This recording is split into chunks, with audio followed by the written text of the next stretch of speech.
خوشبو احمدی را مجبور به ترک موسیقی کرد.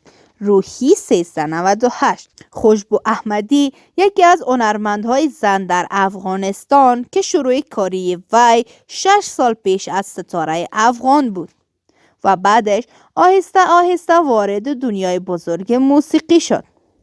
ولی حالا چرا کنار رفتن؟ خوشبو احمدی در آخرین لایوش در صفحه های مجازی و میدیا گفت که بعد از این آهنگ نمیخواند و هیچ عکسی از خود در صفحه های مجازی پست نخواهد. اما با چشم پر اشک چرا؟ وقتی ازش پرسیده شد چرا گریه میکند گفت که 6 سال با هنر موسیقی بوده، خیلی هم خاطره داشته و دور شدن از دنیای موسیقی برایش مشکل هست و گفته می شود که خوشبو احمدی تحت فشار قرار گرفته شده تا دنیای بزرگ هنر را ترک کند.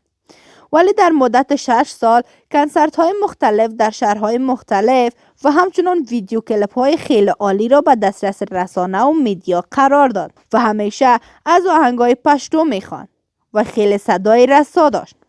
حالا در دنیای موسیقی و هنر دیگر این صدا را نداریم. ادامه گفته ها از زبان خودش.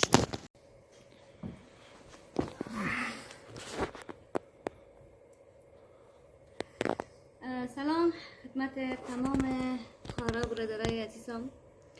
امیدوار هستم که در هر جای هستین جور صحتمند باشین. دوستای نازنین، آخرین لایوی که ما آمدیم البته امروز است و در استودیوی بسیار خوب تلویزیون امسی قرار دارم و آخرین برنامه‌ام هم در امسی به پایان رسید.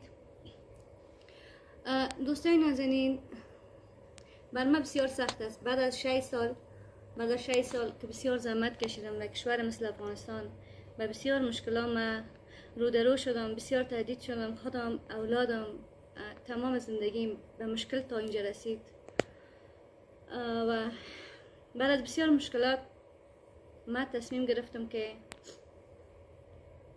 هنر خودم پایان ببخشم و بعد از این دوستای عزیز من هیچ آهنگ نمیخوانم دیگه. شما هیچ تصویر مرا بعد از این نمیبینید، هیچ آهنگ مرا نمیشنیدید به خاطر آهنگ نو البته. و خواستم که شما را هم در جریان بانم، شما را هم با خبر بسازم که من امروز اگر بی خبر برم اما قسم از رسانه شاید هر کس برش یک سوال پیدا شود که من کجا هستم، چی میکنم. من فعلا در افغانستان زندگی میکنم و شرایط افغانستان دیده و مشکلات فامیلی خود دیدم و خواستم که دیگه آهنگ نخوانم و بعد از این دوستان من دیگه آهنگ نمیخوانم و چی میگن خودم هنرمندای عزیز خود بسیار تشویق میکنم و خلاصه دیگه من چیز گفتنی ندارم. فقط پیام کوتاهی امی بود که برتون بگویم که من دیگه بس کردم، دیگه نمیخوانم و